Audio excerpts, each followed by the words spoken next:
4 IPO आने वाले हैं जो कि इस ही वीक से आपको आते हुए दिखाई दे जाएंगे।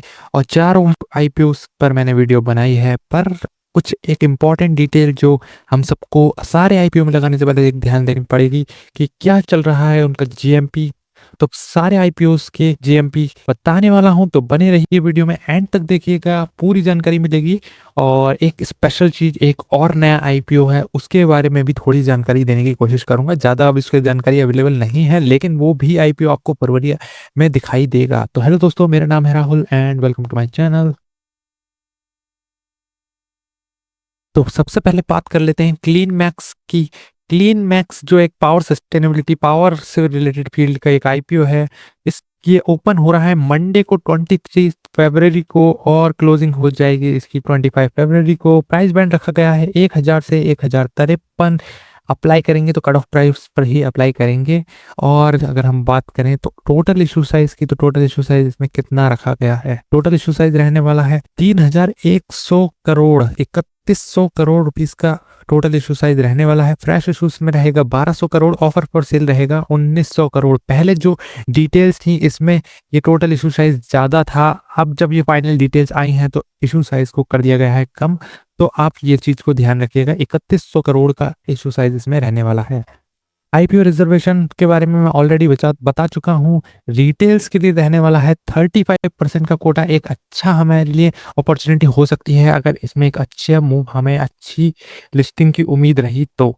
हालांकि अगर आप अप्लाई करें तो अपनी एनालिसिस जरूर करें और जरूर समझें जीएमपीज के मार्केट को भी, क्योंकि एक इम्पॉर्टेंट रोल प्ले करता है जीएमपी लिस्टिंग में, और मार्केट सेंटिमेंट भी एक इम्पॉर्टेंट रोल प्ले करता है। हालांकि मार्केट डाउन चल रहा है, लेकिन उम्मीद करते हैं कि आईपीओ की लिस्टिंग अच्छी होगी।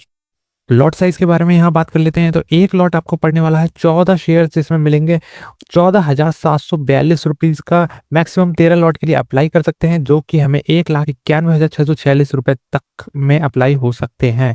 उससे ऊपर जाने के लिए स्मॉल एचएनआई और बिग एचएनआई में अप्लाई कर सकते हैं। स्मॉल एचएनआई में 14 लॉट्स और बिग एचएनआई में 68 लॉट्स, 68 लॉट्स के लिए अप्लाई कर सकते हैं। तो अब जान लेते हैं जीएमपी कितना चल रहा है क्लीन मैक्स का। तो अगर हम इसमें ध्यान दें तो जीएमपी में कोई एक अच्छा हमें मूव दिखाई नहीं दे रहा है। जब से जीएमपी आना स्टार्ट हुआ 14 रुपीज का जीएमपी था 1053 रुपीज के आईपीओ प्राइस पर, और अब ये गिरकर 3 रुपीज का जीएमपी चल रहा है। एक बहुत हमें डाउनफॉल इसमें दिखाई दे रहा है। 0.28% का एस्टिमेट लिस्टिंग प्राइस जीएमपी के हिसाब से है। इसको एक फाइनल लिस्टिंग या कि इतना लिस्ट हो ही जाएगा ये मत समझ लीजिएगा। जीएमपी के हिसाब से इतना लिस्टिंग इसमें एक्सपेक्ट कर रहा है, तो हमेशा ये सही नहीं होता है कि इतना ही लिस्ट होगा, लेकिन एक ये रिस्की कैटेगरी में आ जाता है जब इतना कम ये जीएमपी इसमें चल रहा है। तो अब आगे देखते हैं अगले आईपीओ की तरफ, क्या उसमें जीएमपी चल रहा है, कितना जीएमपी इसमें है।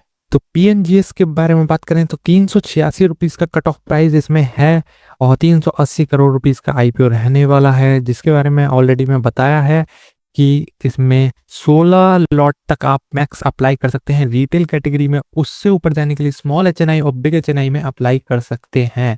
तो देख लेते हैं जीएमपी के बारे में, कितना जीएमपी चल रहा है। 386 रुपए के प्राइस पर 18 रुपीज का जीएमपी। अगर हम पहले से देखें तो 20 रुपए का जीएमपी आना स्टार्ट हुआ था। 20 रुपए का जीएमपी भी कोई ज्यादा अच्छा जीएमपी नहीं है, नहीं मालूम पड़ता है इस आईपीओ प्राइस पर, क्योंकि एक काफी लो लिस्टिंग यहाँ पर जीएमपी के हिसाब से शो कर रहा है। 5% की लिस्टिंग, 5% एक मैं ये कहूंगा कि एक रिस्की कैटेगरी में आता है। 5% के लिए अप्लाई करना रिस्की रहता है मेरी पर्सनल चॉइस के हिसाब से। मैं आपको ये एडवाइस नहीं कर रहा हूँ कि आपको इस तरीके से सोचना है, आप अपने हिसाब से सोच सकते हैं, एनालाइज कर सकते हैं, लेकिन मेरी चॉइस के हिसाब से 5% बहुत ही रिस्की रहता है। और फिर देखें वो और गिरकर 18%, 18 रुपीज पर आ गया, जो कि 4.66% करीब हो जाता है। चलते हैं अगले आईपीओ की तरफ, तो बात करते हैं श्रीराम टूस्टेक्स की। श्रीराम टूस्टेक्स में प्राइस बैंड रखा गया है 95 से 104 तक का। तो अप्लाई करेंगे तो कट ऑफ प्राइस 104 पर अप्लाई करेंगे। इससे ऊपर अप्लाई या इससे नीचे अप्लाई नहीं करेंगे, एप्लीकेशन हो सकती है रिजेक्ट।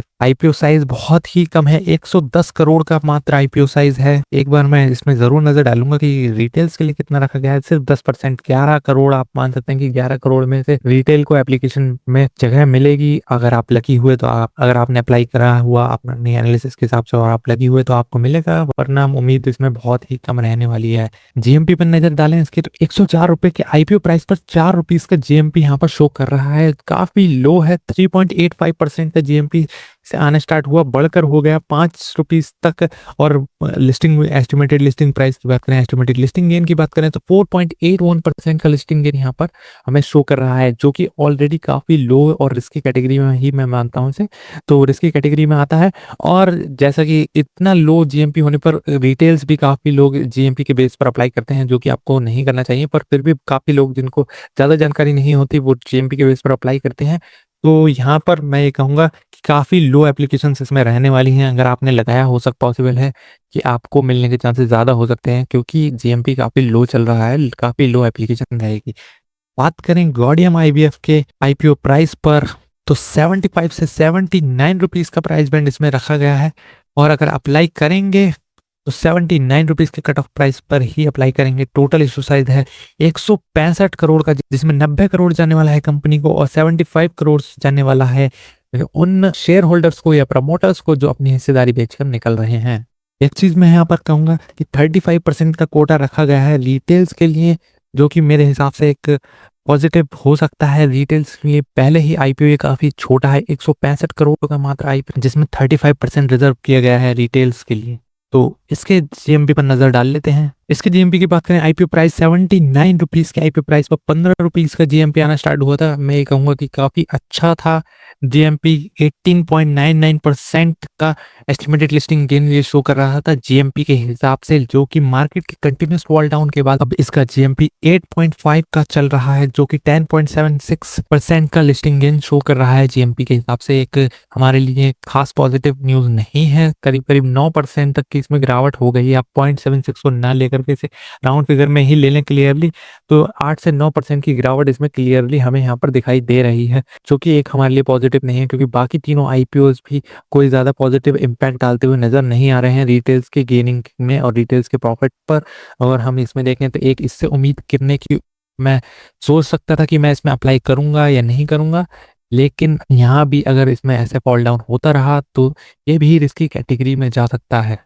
तो एक नया आईपीओ जो आने वाला है उसके बारे में बात करें तो ओमनीटेक इंजीनियरिंग आईपीओ है, जो कि 583 करोड़ रुपीस का इशू साइज रहने वाला है। 583 करोड़ मैं अभी इसमें फाइनल नहीं मानूंगा, क्योंकि पिछले जैसे गॉडियम आईबीएफ का आईपीओ साइज चेंज हो गया वैसे पॉसिबल है इसका भी चेंज हो जाए। लेकिन अगर हम अभी के डेटा के हिसाब से बात करें तो 418 करोड़ प्राइस इशू रहने वाला है और ऑफर फॉर सेल रहने वाला है 165 करोड़। प्राइस बैंड इसमें अभी नहीं आया है, तो डेट्स में एक बार नजर डाल लेते हैं, उसके बाद हम एक इम्पॉर्टेंट बात जरूर करेंगे।